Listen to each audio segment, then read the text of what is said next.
Vehicular cosplay is big these days, especially when it involves a non-off-road vehicle playing off-road dress-up.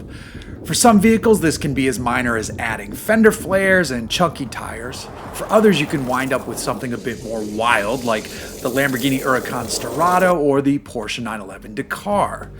Speaking of Dakar, Audi is choosing to celebrate the insanity that is the Dakar Rally with a special edition vehicle of its own, the Audi Q8 e-tron Edition Dakar.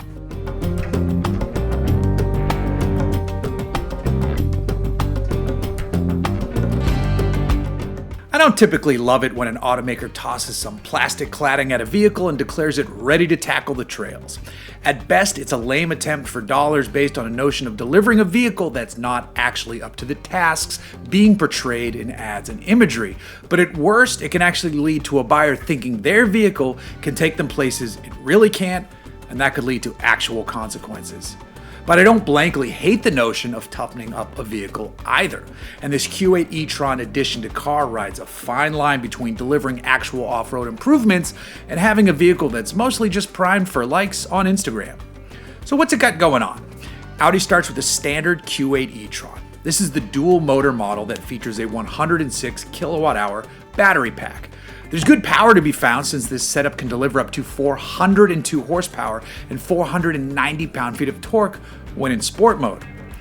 Audi then slaps on a set of General Grabber all-terrain tires, retunes the air suspension, and bolts a roof rack up top. When in normal mode, the Edition Dakar sits a few inches higher than the standard e-tron. Put it in off-road mode and it climbs another inch or so, and that brings ground clearance up a bit. But that also reduces the amount of travel the vehicle now has. You're pushing the air suspension system to greater limits, so the shock is already closer to running into its max amount of range. Yes, it will give the Edition Dakar slightly better figures with respect to approach and departure angles, but once you hit any real bumps, you're not in for a very good ride. That said, I don't see people using an Edition Dakar to run down in Baja. This is for light trail use, and honestly, it looks pretty fun for that.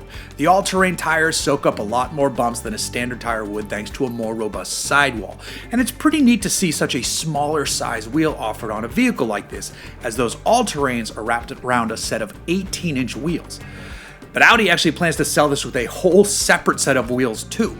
When you buy it, you also get 20-inch wheels wearing higher performance summer tires. But on a daily basis, the all-terrain would actually give you a more plush ride.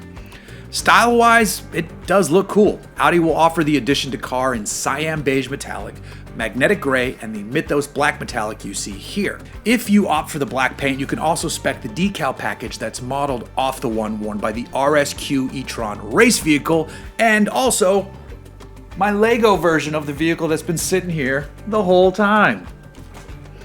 Audi says the decal package specifically will be limited to just 99 units, but every version of this is very nicely spec'd, as this model gets the Matrix headlights, the S-line interior, suede and leather trim on the seats, steel pedals, and brushed aluminum trim in the cabin. One final note on the Edition Dakar is that it's not coming to the States. This one is for Europe, and it's priced to start around 120,000 euros in Germany.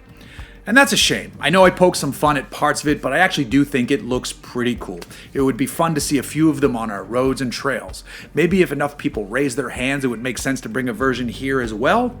Though, if they do, it would be way cooler to make a version of this out of the RS e-tron GT sedan.